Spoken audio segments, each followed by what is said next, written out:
Benvingudes i benvinguts al Trencant Distàncies. Ens estrenem amb aquest nou format vídeo i avui comptem amb l'Erika Torres. Ella és tècnic de laboratori al Servei d'Anatomia Patològica de l'Hospital del Mar. Benvinguda, Erika. Gràcies. Doncs vinga, comencem i explica'ns quina és la teva tasca a anatomia patològica. Jo estic dins del Laboratori de Biologia Molecular i també porto la part tècnica del biobanc. Explica'ns què és el biobanc pels qui no en sabem. Un biobanc és un lloc, una infraestructura on s'emmagatzemen mostres biològiques amb les seves dades clíniques, potser millor dades diagnòstiques, que s'utilitzen per recerca principalment. I què és el que et va fer endinsar-te en el món del laboratori, de la ciència? Sempre m'havia agradat el tema del laboratori, biologia, farmàcia, i vaig acabar estudiant laboratori, el cicle de grau superior de laboratori i el grau de farmàcia també. Molt bé. I què és el que més et motiva del teu dia a dia? Que la meva feina és diferent cada dia, que puc dedicar-me al biobanc o puc dedicar-me més a fer PCRs de biologia molecular.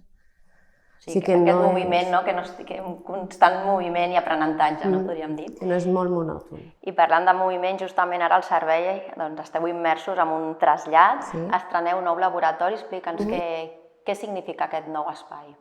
Bueno, potser està millor organitzat, perquè abans biologia molecular estava dividida en diferents estades i ara estem tots junts, també això es nota. Feu més equip, no? Potser. I no caminem tant, perquè abans sí. I una miqueta, en aquest Divinews estem parlant del present i del futur de l'anatomia patològica que se'n va cap a la digitalització. Sí. Cap on és? Quin és el futur de la biologia molecular? Jo crec que la biologia molecular ja està encaminada, però va molt encaminada amb un diagnòstic, en aconseguir un diagnòstic més individualitzat, gràcies a la Next Generation Sequencing, amb la biòpsia líquida. Llavors, tot va una mica per aquí. Doncs estarem atents a veure cap on anem. Ara deixem de banda la part més professional per conèixer-te una miqueta més la teva part personal. I un cop surts del laboratori, a què et dediques? Doncs, a part de la meva casa, els meus fills, practico esport. Ara he començat a fer barre i jugo a pàdel, també. Déu-n'hi-do, no pares. I al cap de setmana m'agrada fer rutes amb quad.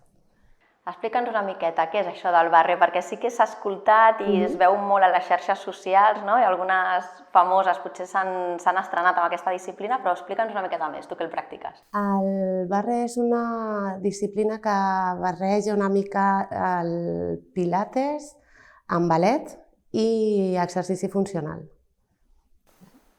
Molt bé. I tens alguna afició més calmada, com pot ser la pintura, la lectura o alguna cosa així? Sí, em relaxa molt fer ganxet, crochet. Sí. I és alguna que ve d'herència? És alguna que t'has estrenat tu? Ho feia la meva àvia i em va ensenyar les puntades bàsiques i jo després ja, de forma autònoma, ja ho vaig anar aprenent jo. Molt bé. Doncs moltes gràcies, Erika, per acompanyar-nos en aquest primer Trencant Distàncies en vídeo. Esperem que hagis estat a gust amb nosaltres i fins la propera. Gràcies.